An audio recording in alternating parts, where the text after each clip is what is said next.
and welcome to the British Museum's first ever live streamed audio described event of Tantra and Enlightenment Revolution.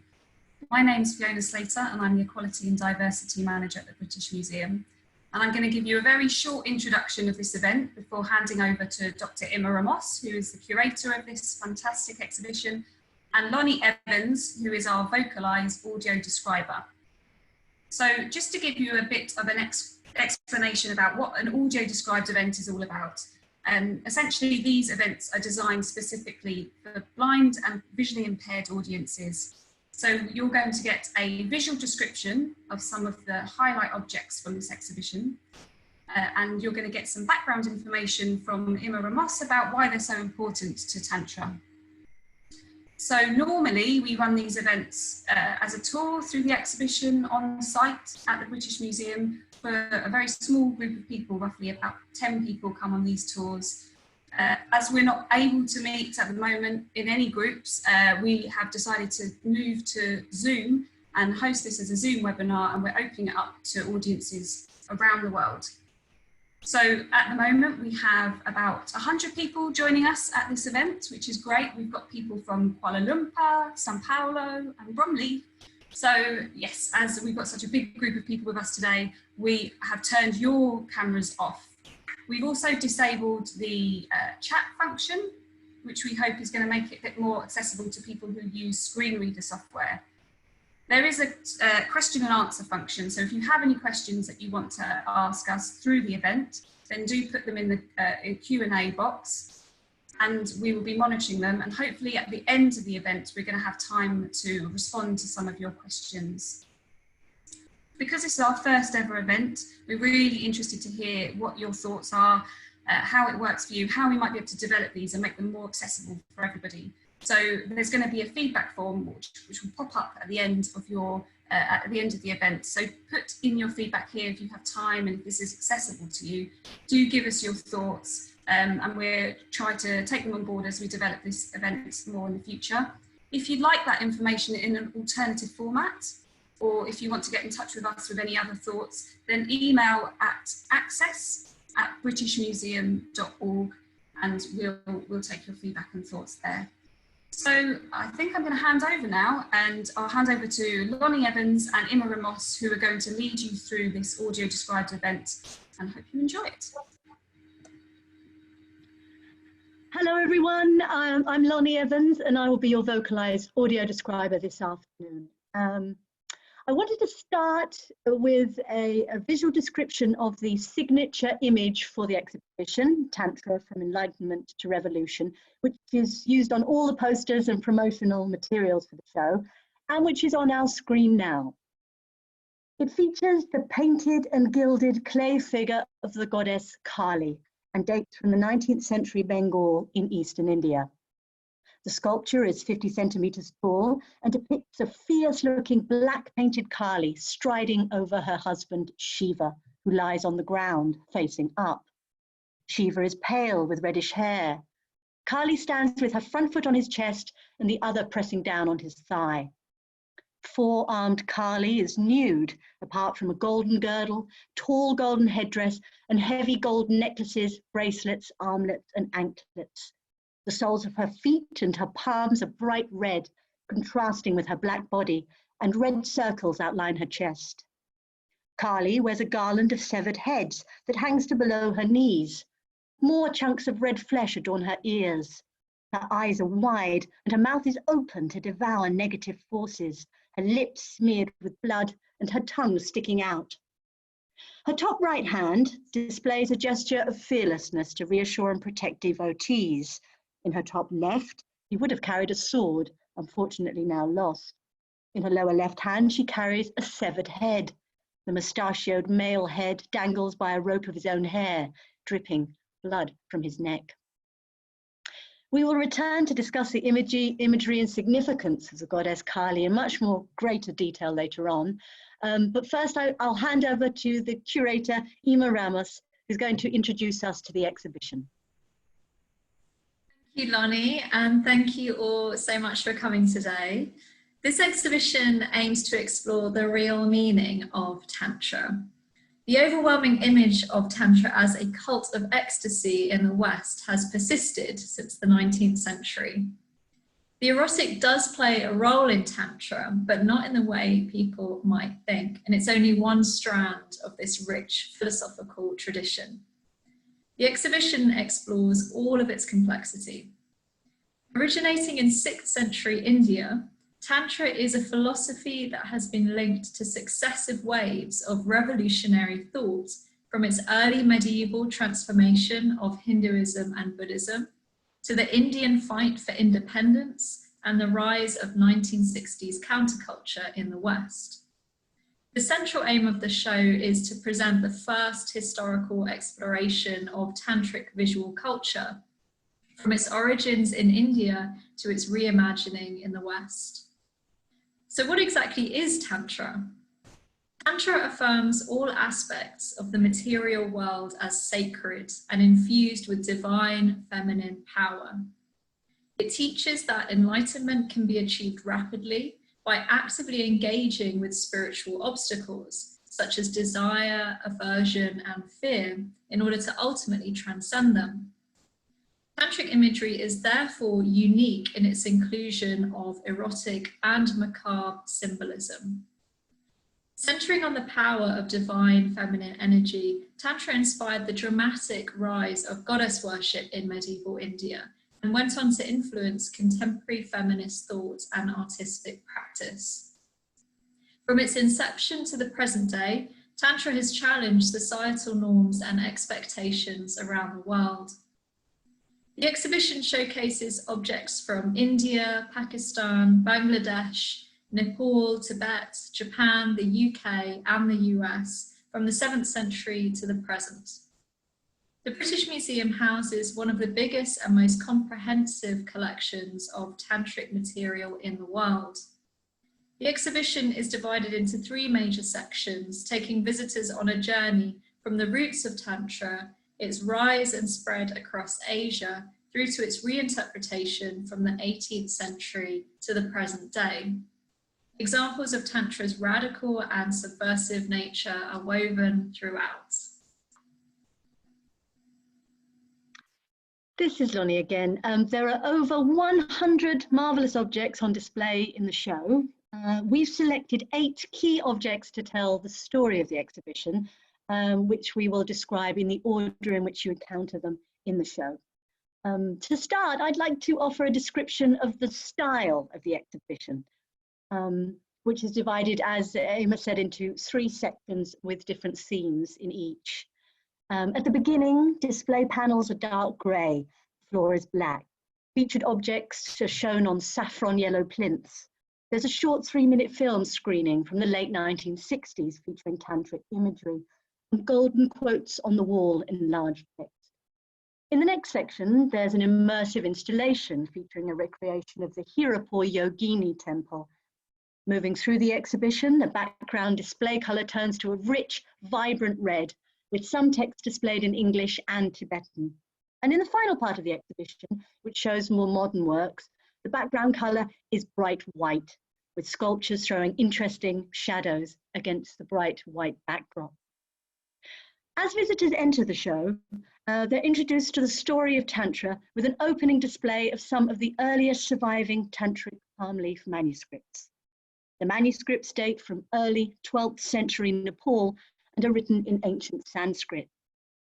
Information panels on display here tell us that the Sanskrit word for Tantra derives from the verbal root tan, meaning to weave or compose.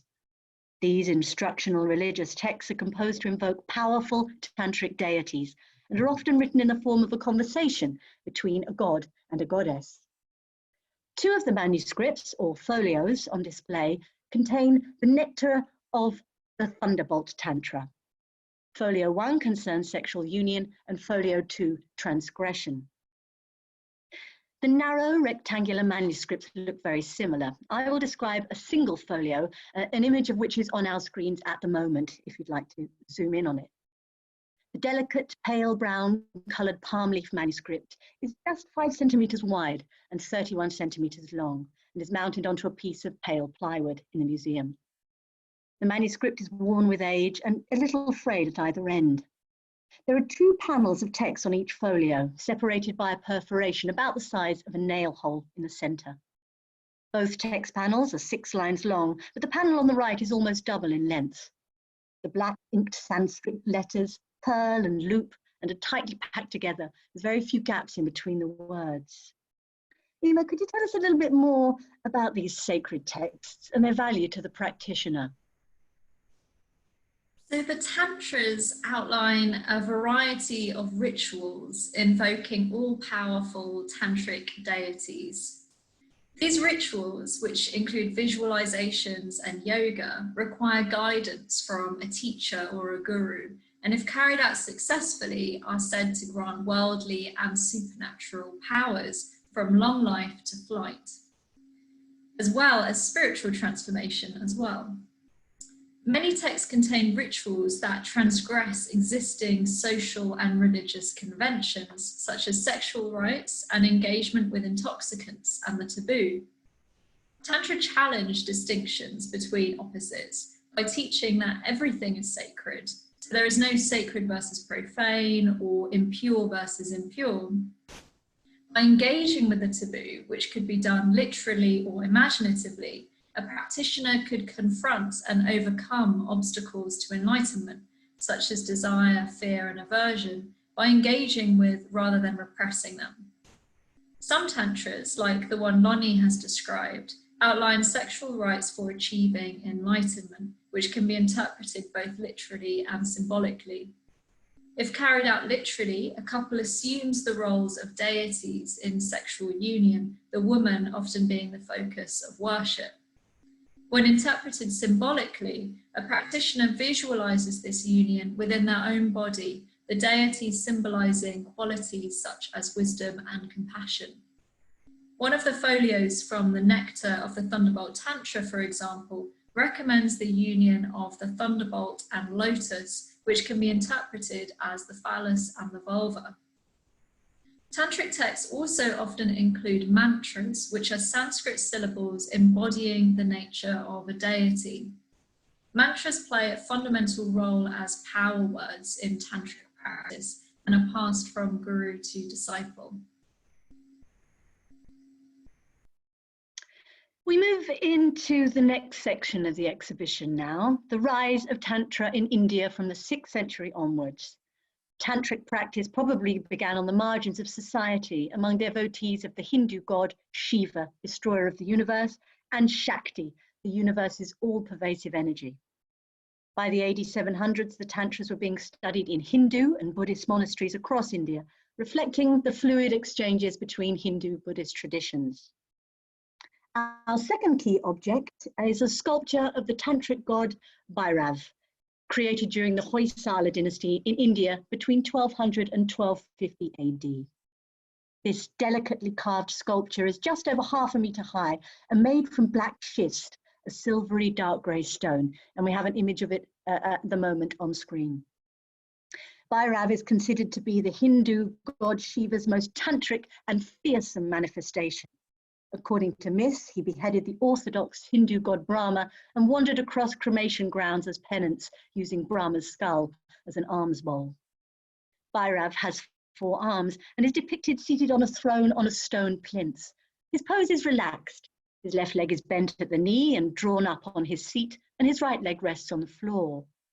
The throne is in a stone niche which curves up on either side of the figure and may have arched over the figure's head, but the top is now missing. The figure is draped in jeweled necklaces, bands, and a girdle which conceal his nakedness. He wears a breastplate with round shoulder sections and a long necklace featuring ghoulish severed heads which hangs down to the floor. He wears heavy-looking plate-shaped earrings that graze his shoulders, jeweled bracelets and anklets, and chunky rings on his slender, expressive fingers. Bhairav gazes out at the viewer through wide, almond-shaped eyes under prominent sweeping brows. He has a third eye, an upright oval shape in the center of his forehead. His features are finely carved, a long slender nose and pert lips with 2 protruding fangs. The front of his hair is parted centrally and twisted into rows of plaited knots. The back section of his hair is gathered in a bun, fastened by a cobra headpiece. In his top right hand, Bhairav holds up a tall trident, and in his top left, a ceremonial two-headed drum. With his lower right hand, he raises a long sword, and his lower left, palm up, holds a small severed head by the hair. The male head has a beard and a curly moustache. Two diminutive skeletal figures stand to the left and right of Bhairav, reaching to the height of his knees. They have prominent bony rib cages and are known as the demonic dead. Beneath his left knee, a small dog shelters ready to lap up spilled blood, and another severed head with knotted hair rests on the floor close to his right foot. A quote on the wall above the sculpture is from the Untitled Tantra, dated between 800 and 850 AD. If a man has been marked by terrible ghosts, then a tribute should be offered to Bhairav, the lord of the demonic dead. Imma, what is the role of this kind of fierce imagery? Well, the role of such ferocious imagery adopted by tantric deities like Bhairav reflects certain tantric ideas. These fierce and weapon-wielding deities were regarded as protectors of the realm, with the potential to drive away its enemies. Simultaneously, these enemies could be understood as internal obstacles, such as misplaced pride and ego, which only the most ferocious deities have the power to obliterate. Such coexisting tensions in meaning altered depending on who was approaching the deity, whether that was a ruler, a lay householder, or a monk. Early tantric practitioners imitated Bhairav's appearance and behavior by carrying their own skull cups. Like Bhairav, they dwelt in cremation grounds, covered their bodies in ashes, and carried skull cups which symbolized their overcoming of disgust, fear, and attachment. Rulers worshipped Bhairav in order to strengthen their political positions, drawing on his immense power. The stone carving that Lonny described was made for a temple commissioned by a member of the Hoysala court in southern India. It shows how fierce tantric deities were brought into the public and popular arena of temple worship during the medieval period. Bhairav would have been considered a great source of power. Ultimately, the role of such wrathful imagery highlights the tantric belief that only the most ferocious deities can abolish the obstacles to enlightenment. Thank you. So we're moving on to our third key object, and the image has just changed on screen to show us this 9th century sandstone temple relief from central India, depicting the ferocious goddess Chamunda dancing on a corpse. The sculpture is 89 centimeters high and 61 centimeters wide and rectangular, with the top right corner missing. The sandstone is pale brown, darker and worn in places where finer details of the carving have been lost. Chamunda is the dominant central figure, depicted in a powerful frozen moment of exuberant dance. Nude apart from her girdle and jewellery, she sways to one side, her right hip thrust out and her right leg bent. Her left leg is missing. Her head is cocked to the right, her hair worn up in a high dome shape and augmented by a skull pendant. She has large square-shaped earrings. Her multiple arms weave skillfully around one another, occupied with various different tasks, and she's surrounded by smaller, ghoulish attendants holding fragments of flesh. With her two upper arms, Chamunda holds a thin piece of flayed elephant demon skin over her head. With one of her right hands, she hugs a skull cup to her chest. In her lower right hand, she holds a sword of wisdom to destroy ignorance, and in her lower left, a severed head. Beneath the head, a small sow-headed mother goddess feasts on the blood that drips into her skull cup. The male corpse, which represents the fragile human ego, lies beneath Chamunda with his head to the left. He's naked apart from some stone jewellery. He lies on his right side, his head lifted, resting on his right hand, as if he were gazing up at her. The goddess stands on a round stone plinth, resting on his upper hip. A small jackal picks at the corpse's heel, suggesting the setting of a cremation ground at night. Imma, in this section of the exhibition, we explore the concept of Shakti and the many shades of divine feminine power. Yes, well, power is absolutely central to Tantra. It's a power described and visualized as feminine and known as Shakti, as you say. So all Tantric goddesses are seen as manifestations of Shakti, and they often have overlapping identities. Tantra introduced many new goddesses into the Hindu and Buddhist pantheons, often ferocious and sexually charged. They challenged traditional models of womanhood as passive and docile in their intertwining of destructive power and maternal strength. According to many Tantric texts, mortal women are natural embodiments and transmitters of Shakti. This contrasted with earlier orthodox Hindu and Buddhist traditions, which taught that the female body was an impediment to achieving enlightenment. The earliest known text to describe the idea of Shakti is the Devi Mahatmya, or Glory of the Goddess. It tells the story of the goddess Durga, who defeats a series of demons embodying ignorance, who the gods had been unable to defeat. Chamunda helps her defeat these demons. Their martial abilities were harnessed by rulers to ensure victories on their own battlefields. Chamunda is portrayed as skeletal to signal her constant hunger, which she satisfies by consuming demonic forces. With her sword of wisdom, she destroys not only demons, but also obstacles to enlightenment. So although she appears fierce, she therefore also conveys compassion and a desire to assist followers on their spiritual path by releasing them from ignorance. Her ferocious appearance also reflects her role as a devourer of the world, driving time's continuous cycle of destruction and recreation. This is Lonny. According to Tantric texts, through yoga, the body can be turned into a sacred instrument. And our fourth key object is a colourful gouache painting of a male yoga practitioner, or yogi, and it's just come on screen now. The yogi has symbols delineating the position of chakras, or yogic energy centres, in a central line running up his body. This small, detailed work is 54 centimetres by 44 centimetres and was painted in Rajasthan in the early 1800s. The yogi is depicted as if we were viewing him through an arched window, which has curvaceous cream-coloured frame enclosed by a red border. He's sitting in lotus position with his legs crossed in front of him on a cream-coloured floor with a vibrant orange wall behind him. On the floor either side of him rests a bottle with a stopper and a small brown pot.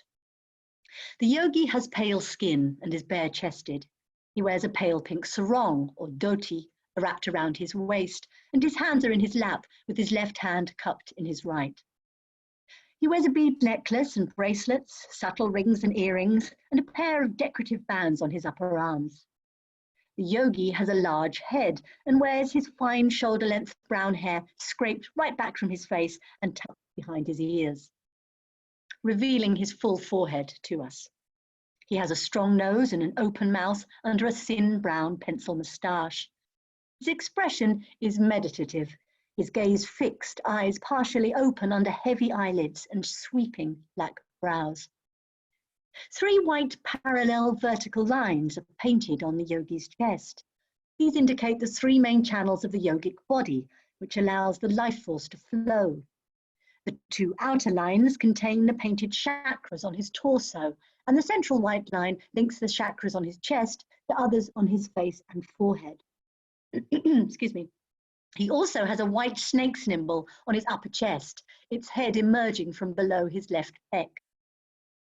The 7 chakras are located in the perineum, the genitals, the solar plexus, the heart, the throat, between the eyes, and at the crown of the head. Kundalini is understood as an individual's source of power, located at the base of the spine and often imagined as a sleeping serpent which rises up through the body, infusing the chakras. Here, the chakras are represented by multi-petaled lotuses, sometimes inhabited by gods and their consorts. At the bottom, by his waistline, is a bright green tortoise, an incarnation of the god Vishnu, and a grey multi-headed serpent. Above the serpent and linked to it by a golden chain is the elephant-headed Ganesha in a gold-petaled chakra. Rising up, there are 2 more flowers, then 3 chakra circles. The lowest is within a blue lotus shape, the middle pink, and the upper throat chakra is white with a green center, and all 3 contain deities. A white flower encloses the yogi's mouth. Above his eyebrows rests a wish-fulfilling cow goddess, a mythical beast with a pink animal body and long green wings like a dragonfly. And on the yogi's forehead, the final chakra, a lotus in full bloom, with multiple pink and purple petals radiating from it. I believe these vibrant paintings, Imma, of practitioners of Hatha Yoga were often commissioned by members of the royal court in this time. That's right. So the allure of Tantra really retained a hold over those in positions of power right, the way through between the 16th and 19th centuries. And one form of tantric practice that became particularly popular was Hatha Yoga, which means the yoga of force. Where earlier forms of yoga focused on concentration and mindfulness to escape the body, Hatha Yoga harnessed the body itself as a sacred instrument to channel and master cosmic energy. The main competing powers at this time were the Hindu Rajput rulers of the northwest, the Islamic rulers of independent sultanates to the south, and the Mughal rulers of an empire that came to dominate India by the late 17th century. Members of these courts commissioned works representing the practice of Hatha Yoga, as well as the lives of the men and women who practiced it. Yogis used complex postures and muscular contractions to direct the flow of breath. As Lonny described, techniques included visualizing the goddess Kundalini, an individual source of Shakti, as a serpent at the base of the spine. Around her is that network of chakras, and together they make up the yogic body. Through breath control, Kundalini rises like a current, infusing the chakras with power. Awakening Kundalini became the practitioner's ultimate goal. This is a cosmic vision of the body. According to tantric texts, all aspects of the body can be embraced and harnessed on the path to enlightenment. Through tantric yoga, the body can be turned into a sacred channel. This is very much about transformation in the world via the body rather than transcendence of the world. Various yogi sects in India came to practice Hatha Yoga, but the one most popularly associated with its development was the Tantric Nat order. They held political sway with rulers who consulted them as advisors to empower their sovereignty. Aside from the alchemical transformations they enacted within their bodies, Nath yogis also became famous for producing alchemical concoctions using mercury, which promised longevity. This was regarded as the seminal fluid of the god Shiva, a major source of his power, which the Nath yogis were believed to be able to harness and distill. Thank you. The next section of the exhibition focuses on the spread of Tantra across Asia from AD 800 onwards, with particular focus on Tibet and Nepal. Our key object here is a long, vibrantly painted textile scroll, which is on our screens now. It features a tantric practitioner called Saraha and other enlightened tantric masters known as Mahasiddhas. The scroll was painted in Tibet in the 18th century, and the entire piece is 2 meters long, with the painting in the center. It's about 80 centimeters by 50 centimeters. Tibetan paintings on fabric like this are known as tangas, and this one is part of a set that may once have hung in a monastic assembly hall. The central painting has 3 floral fabric borders in grey, blue, orange, and gold. The painting itself is a busy, colourful, detailed scene depicting Saraha large in the centre, surrounded by 6 smaller tantric masters, 3 below him and 3 above. Each of them is shown with artifacts from their individual stories. The dense background features a body of blue water below with green hilly land rising up behind it. Unusual looking vegetation grows up from the land. On the left, a gnarly tree with a twisting brown trunk, white blossoms, blue leaves and lush fruits. To the right, a curling pale green plant with bright pink blooms. And at the top of the painting, blue sky and fluffy white clouds. Saraha sits centrally on a leopard print blanket facing right, with his knees bent and his legs pulled up in front of him. His body is framed by a large dark blue circle behind him, with a second smaller bright red circle, little like a halo, behind his head. Saraha is naked, apart from an orange sarong or dhoti and a large green winding scarf.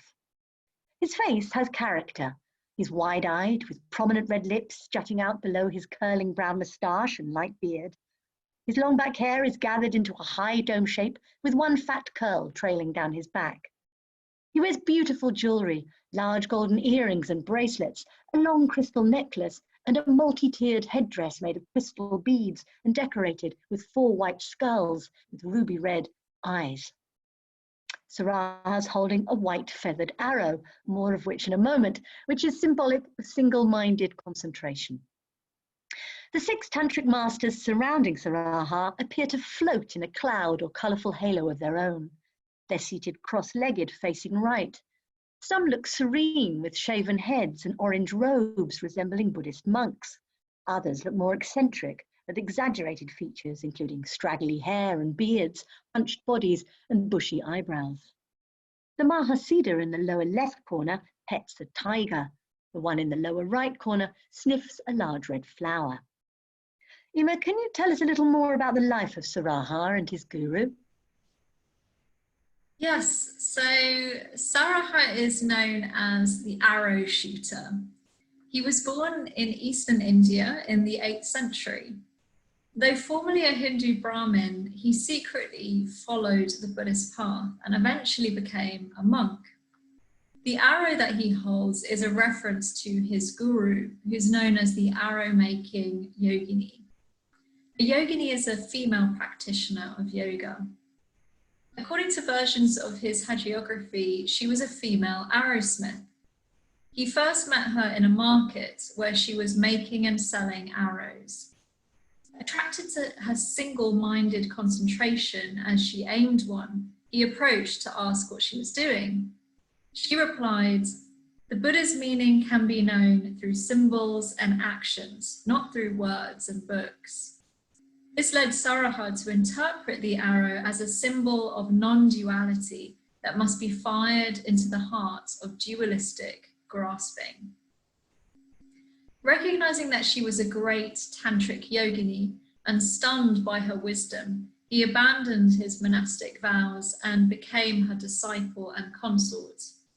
He composed many songs, including the following one about his guru, which I'll read to you now. This yogini's action is peerless. Enlightened spontaneity shines forth, beyond passion and absence of passion. Here, sun and moon lose their distinction. In her, the triple world is formed, perfecter of thought and unity of enlightened spontaneity. Know this, Yogini. He also stressed the importance of the body as a channel to enlightenment rather than an obstacle to it in its microcosmic mirroring of the universe. He once said, "Never have I seen a place of pilgrimage and an abode of bliss like my body."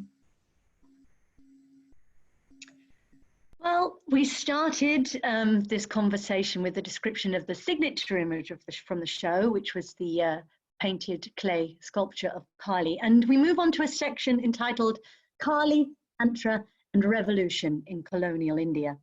We have a new image on screen, which is our 6th object, a colourful lithograph featuring Kali, produced by the Ravi Varma Press between 1910 and 1920. It's 50 centimetres high and 35 centimetres wide and was one of the firm's most popular images. In it, the ferocious 4-armed goddess is bright blue. She's standing on the chest of Shiva, who lies on the ground beneath her, whilst clutching the head of a demon who lies decapitated by her right foot. Kali dominates the scene, which is played out against a pale blue liquid background, as if she was standing by the waterside. Kali strikes a fearsome pose, her vibrant blue body bristling with energy, a spiky golden halo of light radiating from her being. She's naked, apart from beaded necklaces, golden anklets and bracelets, with a girdle of severed arms worn at her waist and a long necklace of severed heads, which reaches to below her waist. She wears a large elephant-shaped ear ornaments, a red flower garland, and a bright red and gold three-pointed headdress. Kali has a third eye in the center of her forehead, and her long dark hair tumbles exuberantly down her back, reaching her thighs. Her expression is exultant, her eyes wild and staring, and her tongue thrust out.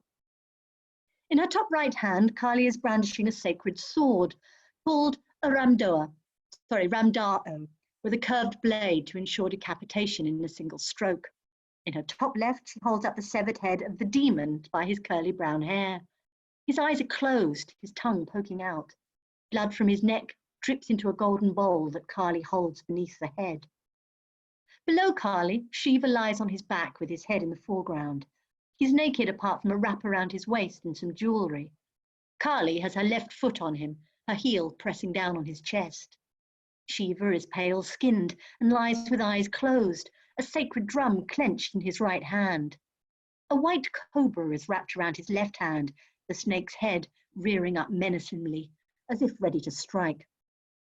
To the left of Shiva lies the decapitated body of the demon, who has dark skin and lies sprawled on his belly. Blood gushes from the demon's neck wound onto the ground. He's still grasping a small shield in his left hand and a sword in his right, but Kali's claim is clear as she presses her toe firmly down on the back of his blade. A quote on the wall here by Bipin Chandra Pal in New India in 1907 reads, "This symbol of Kali may arouse the energies of the nation and lead it on to realize its highest destiny." Imma, can we talk a little about how the goddess became a symbol for the revolution in colonial India at this time? Yes. Well, Kali's popularity became a focus for revolutionary politics during the late 19th century. At the time, Bengal was not only a tantric centre, but also the nucleus of British rule. Kali gripped the British psyche as an icon of horror and irrationality. Colonial officials completely misunderstood her symbolism and assumed she was demonic. Colonial anxieties around Kali would escalate with the rise of anti-colonial movements in Bengal. In 1917, a report was published detailing the terrorist activities of Bengali revolutionaries and their allegiance to Kali. The author, who was the director of criminal intelligence, was disturbed by rumours surrounding their secret cult-like rituals, believed to involve the consecration of bombs to the goddess. Indian revolutionaries in Bengal effectively exploited British fears and misconceptions of the goddess as a bloodthirsty demon mother and harnessed her as an anti-colonial symbol. In another print of Kali in the exhibition, produced around 1895 by a studio in Calcutta, which was the capital of Bengal, her sacrificial heads assumed an alternative meaning. A colonial administrator anxiously described the image as featuring what appeared to be British-looking heads, a prediction of the fall of the British Empire. And this led to its censorship. Perhaps he was right to be concerned. By this time, Kali was regarded by many as a symbol of Mother India, rising up against her colonizers. In 1905, a writer for a seditious Bengali newspaper proclaimed, "Rise up, O sons of India, the foreign empire draws to an end, but behold, Kali rises in the east." I think it's this synthesis of modern politics and religious myth that make these images of Kali so fascinating. Moving now into the final part of the exhibition, which is called Reimagining Tantra, Art and Counterculture. And we will explore two objects here. This section investigates how artists, writers, curators, and filmmakers in Asia and the West from the 20th century to the present day have been inspired by Tantra, interpreting it as a movement that could liberate repressive attitudes to gender, sex, and politics. And it's here, and this isn't one of our objects, but we get to explore the wonderful Rolling Stones logo with the mouth and the sticking out tongue from the Sticky Fingers album. But our penultimate object here is a very beautiful, small, untitled painting by Ghulam Rasul Santosh. It's 59 centimeters high and 49 centimeters wide and made in acrylic paint. It was painted in India in 1974. Santosh's work engaged with the symbolism of tantric rites, mirroring the union of Shiva and Shakti. In this work, two bodies made of abstract shapes merge in glowing colors. The background of the painting is dark blue with a light blue border. The two figures are enclosed within an oval shape that fills the canvas. The oval is divided in half horizontally into contrasting colors. The upper half is pale yellow and the lower dark brown. The two bodies appear to merge in sensual union. This is indicated by two pairs of legs in the lower half of the oval, suggesting one figure straddling the other. The upper figure may be female, although their gender isn't emphasized. The lower figure is indicated by bronze-colored legs and haunches. The upper figure has brown legs, a red torso, and a luminous round blue head. The upper figure holds its red arms overhead, connecting into a circle. Where the lower bodies meet, there radiates a vibrant orange circle with a golden center. From the crown of the upper figure's head emerges what appears to be a third eye of enlightened awakening. A golden V shape rises, supporting a red diamond with a pale green eye in the center with a bright blue pupil. Santosh said that Tantra was the truth that fashions the contours of our creative expression. Imma, can you tell us a little bit more about this artist? Santosh was born in Srinagar in Kashmir to a Shia Muslim family. He eventually settled in Delhi in 1960 after marrying a Hindu woman, much to their parents' disapproval, and assumed her surname. His family name was Dar. Santosh had experienced a spiritual breakthrough during a pilgrimage in 1964 to a famous cave shrine in the Kashmir Himalayas, revered as a tantric site. Inside the cave is a large ice-formed stalagmite that's regarded by devotees as a Shiva lingam, which is a symbolic representation of the god's phallus. Santosh subsequently immersed himself in the philosophies of Tantra. His work frequently evoked tantric sexual rites as mirroring the union of Shiva and Shakti. The painting that Lonny described is influenced by images of Kali straddling Shiva, suggesting her creative force and his static consciousness, their interaction sustaining the universe. As he put it himself, I was in search of an image as an artist, an image that smacks of its soil, its tradition. Many other artists felt the same way. Before and after Indian independence from British rule in 1947 and the emergence of India and Pakistan as independent nation states, South Asian artists forged modern national styles rooted in the art of the past. Several artists were inspired by the Delhi-based writer Ajit Mukherjee, who owned a vast collection of tantric sculptures and paintings. He emphasized their philosophical content and sought to reclaim Tantra from its colonial era association with hedonism and black magic. And he published on this throughout the 60s and 70s. This inspired the Neo-Tantra art movement and went on to have a major impact on perceptions of Tantra. Santosh was one of the leading Neo-Tantra figures.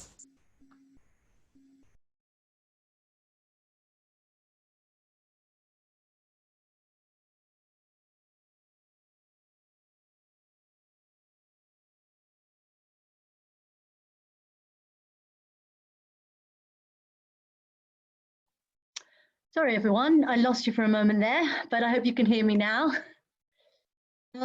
Okay, our final object is a contemporary sculpture, and an image of it is on your screens at the moment. The sculpture is by Bharti Kher, and it's called All the While the Benevolent Slept. Kher creates sculptures made from casts of real women to produce dramatic urban goddesses. This life-sized female figure is naked, crouching on top of a large wooden log. The work is 2 meters high and was created in 2008 from fiberglass, copper, and mahogany. We are confronted with the self-decapitated goddess Chinnamasta, with 14 copper wires spurting from her neck like jets of blood. The body of the goddess is black fiberglass, slender, muscular, and small-chested. It's connected to the log by a short metal rod that attaches to the figure from below. The thick, shiny copper wires differ in length, some short, others long. One arches from the figure's neck and touches the floor. The goddess holds a delicate teacup and saucer in her right hand, a witty allusion to British civility. The white cup has a delicate floral decoration and is lined on the inner rim with real teeth. In her left hand, she holds a cast of the skull of Lucy, the oldest known human ancestor. The skull has an elongated jaw and 2 rows of sharp teeth. Bharti describes the goddesses she's attracted to, including popular images of Kali, as ones that are powerful and androgynous. Imma, can you tell us a little bit more about the impact of Tantra on her work and that of other female artists? Yes, contemporary female artists like Bharti have been inspired by tantric iconography and have also playfully subverted it. Although many, if not most, tantric traditions emphasize the role of women and goddesses, their traditional representations have sometimes been described as male constructions of femaleness. Certainly, their often ambivalent characteristics, veering between overt eroticism and destructive violence, can be read as reflecting a male fear of feminine power. Nevertheless, this same ambivalence, which challenged traditional models of womanhood, has been a source of empowerment for modern women who continue to reclaim their spiritual authority in creative and emancipatory ways. Bharti's goddess sculptures are made from casts of the bodies of friends and acquaintances whose naked, muscular, fleshy and dimpled features are infused with a powerful gravity, blurring the boundaries between mortal and divine. The menacing, violently graphic, but simultaneously playful nature of the figure that Lonny described is made all the more unsettling by the sculpture's uncanny realism and immediacy.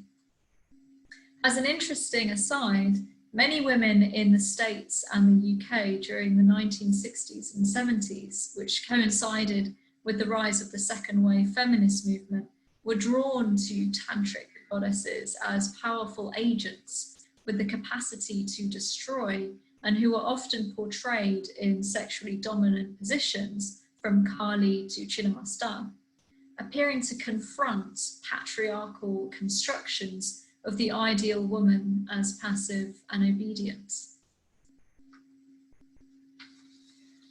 Well, thank you, Imma. I think we're going to pass over now back to Fiona, who's got some questions that people have hopefully been writing as we've gone along. I do, yes, so we've got 10 minutes left to go and there's a few questions here from the audience, so I'm going to dive right in. I think this one might be for you, Imma. It's a question from Vishal, who's asking if there's any more information about where Tantra emerged from folk Hinduism, mainstream Hinduism, or Shaivite and aesthetic communities outside of the Vedic mainstream. Thank you for your question. That's a fantastic question. So the latter, really, what you described, that the third description. So tantric practice probably began on the margins of society, we think. We're not absolutely certain about this due to the lack of textual evidence. There is some archaeological evidence to suggest this, but we believe it probably began amongst those who were on the margins, and specifically among devotees of Shiva and Shakti. So I mentioned, when we were talking about the sculpture of Bhairav, I mentioned these early followers of Bhairav who would imitate his appearance. This group, this community of ascetics were known as kapalikas, which means skull bearers. They are amongst the earliest groups of tantric ascetics that are described in textual sources. And then it's all, the political context of the origins of Tantra is also interesting to note. So in the 6th century, many new kingdoms were vying for power across South Asia after the breakdown of 2 major dynasties, including particularly the Gupta dynasty. And these new rulers were attracted to Tantra in order to legitimize their power. And they built new temples across the subcontinent to ensure victories on their battlefields and to ensure territorial expansion. So they would incorporate images of tantric deities into these temples for that reason. And then from about the 7th century in India, Buddhism creatively adapted Hindu tantric deities. One of the reasons for that was to secure patronage from rulers. So there was actually an element of competition there. And then tantric Buddhism spreads across Asia by the 8th century. And instrumental in that transmission were the Mahasiddhas that we talked about a bit earlier. So hopefully that that answers your question, but there is still so much to learn and discover actually about the early origins of Tantra, and there are many scholars publishing great work in this area.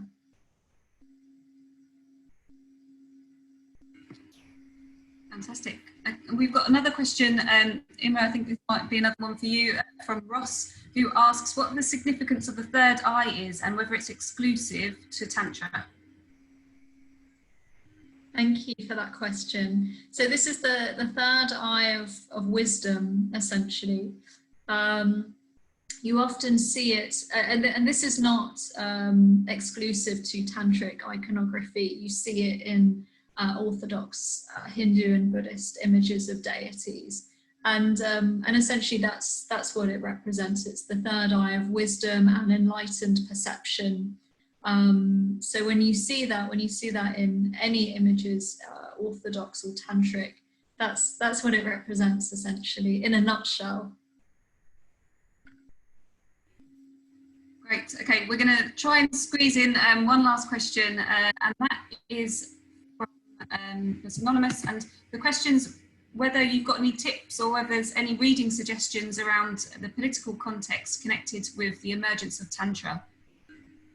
Oh, great question. So I really recommend the work of Hugh Urban in this area. He's written really brilliant books and articles on Tantra's links to revolutionary activity during the colonial period, and how Kali was harnessed as this symbol, this anti-colonial insurgent symbol during imperial rule in India. So I highly recommend all of his books. Hugh Urban, he's written, I'm trying to remember some of the titles. So he's written The Power of Tantra, and I think one is called, oh, you'll have to look him up actually. There's a particular book that he wrote which is specifically looking at the colonial period and with highlighting Kali's role in particular.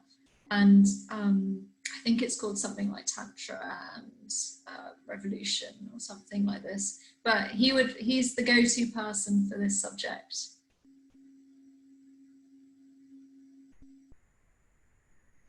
Okay, I think we might try one last question, and then I'm going to wrap up, but we've got sort of 5 minutes left, so I think we can just squeeze in. Ross has got another question which just says, if you're able to say something about how Tantra is recognizable and distinct from Vedanta. Say this again. How Tantra is recognizable and distinct from Vedanta. Oh, okay, yeah. Oh, that is a rather big question. Sorry, that's one to end on. So, I mean, I would definitely recommend actually a fantastic book on this that explores this is by Gavin Flood, just his book on Hinduism. That actually untangles some of the tensions and distinctions between Vedanta and Tantra. I mean, Vedanta is rooted in obviously Vedic Hinduism. And Tantra, in a way, emerges as a reaction against Vedic Hinduism, which is Orthodox Hinduism or Brahmanical Hinduism. It sort of, but Vedanta is also a philosophy that does have a lot in common with Tantra. So there are actually some really interesting overlapping. Often Tantra is seen as a sort of singular religion, or sometimes it's seen as a kind of cult. Without overlap with some of the other Hindu philosophies. But there are actually a lot of interesting strands in common with Vedanta, but equally the sort of transgressive nature of Tantra makes it particularly distinctive from Vedanta and other sort of orthodox philosophies or strands of Hinduism. So transgression is really the thing that is at the heart of Tantra, whether that's playing with notions of purity versus impurity, for example. But I would recommend reading, if you want to find out more about that, I would recommend reading Gavin Flood's book on Hinduism, which is a good sort of introduction to some of those tensions. Great. Okay, so I think we're at the end of the time that we have with you now. So just to say thank you to VocalEyes and to Lonny Evans for fantastic audio descriptions, for Stagetext for providing our captions today that we had through the event, and for Dr. Imma Ramos for giving us all that background and information and all those answers to your tricky questions at the end. So I'm sure if we were all here together, we'd be giving everyone a round of applause. So I'll just do a sad, solitary round of applause, but thank you everybody. And I hope you can join us at our next Audio Described event, which is on the 5th of December. And that will be exploring the Arctic exhibition, Arctic Climate and Culture. So do give us your feedback and also get in touch at access@britishmuseum.org if you want to find out more about these events. So thank you all and goodbye.